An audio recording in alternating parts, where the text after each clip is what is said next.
Morning, everyone. I'm going to present my free paper on UFO sign, vitreous lens interface changes after phaco with different infusion pressure settings. I have no financial interest.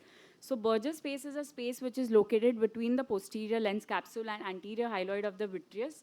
And the Weger's ligament is an attachment which is present between the posterior lens capsule and the anterior hyaloid face. So using the Centurion machine with active fluidics, we can operate at various different infusion pressures ranging from 20 to 110 millimeters of mercury. So what are the advantages of operating at a low IOP setting?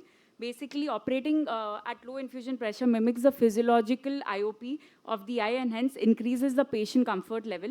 It also enhances the chamber stability and minimizes surge.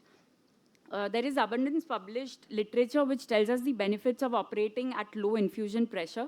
But is it true that a low intraocular infusion pressure results in less disturbance of the anterior hyaloid face? This came to the research question of to determine using AIOS2025 whether varying infusion pressures used during phaco may have a detrimental effect on the anterior hyaloid membrane barrier post-operatively. So the age criteria was 50 to 70 years of age. It was a prospective randomized study where the patients were divided randomly into two groups, 150 eyes in each group, and this was the inclusion and the exclusion criteria of our study.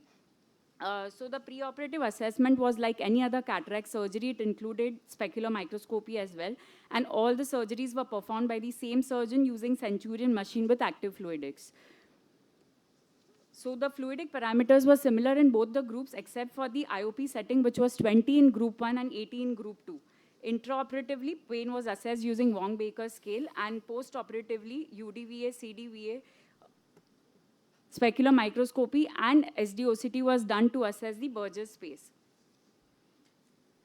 Now on AIOS2025, one can see the anterior and posterior surface of the IOL, the posterior lens capsule, and the anterior hyaloid membrane, and the space between these two structures was known as the Burgess space. Now coming on to the results, there was no age difference between the two groups.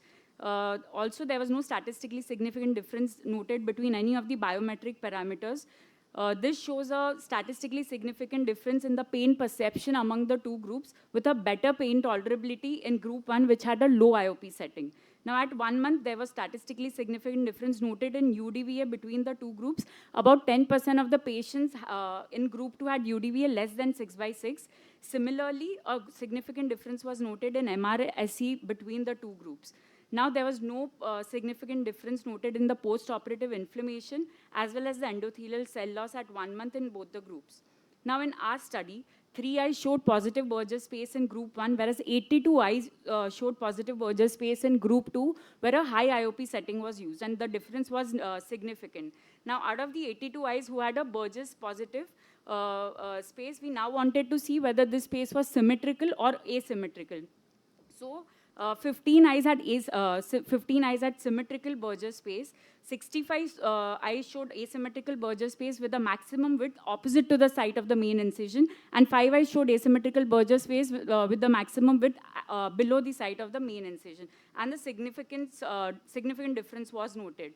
So because of the striking resemblance of the positive Burgess space in patients with high infusion pressure on AIOS2025 to a UFO, we coined the term UFO sign. So what is the pathophysiology of this Burgess space? This is the normal anatomy, what we see pre-operatively. Now, post-operatively, what happens is, because of the high impact of the infusion irrigation fluid flow in high IOP setting, it may cause a local crevice here, as you see in the Weger's ligament, resulting in local anterior hyaloid detachment.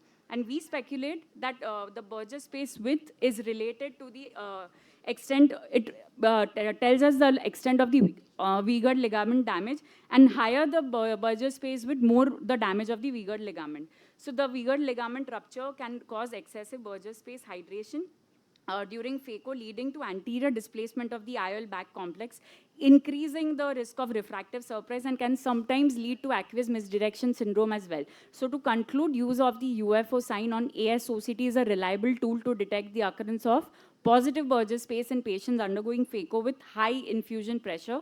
What new does this study add? Use of AIOS2025 for predicting Burgess space, to demonstrate positive Burgess space in different infusion pressures and correlating of this positive Burgess space with refractive surprises. How do we translate this into our clinics? You adjust the ratio between the bottle height and flow rate to achieve the balanced state. And this enhances the stability of the fluid circulation and safety during surgery, and always preferable to operate under low IOP settings. So how do we overcome the limitations? Use of SSOCT instead of SDOCT for better penetration and longer follow-up periods to observe the morphology of Berger space. Thank you. Thank you.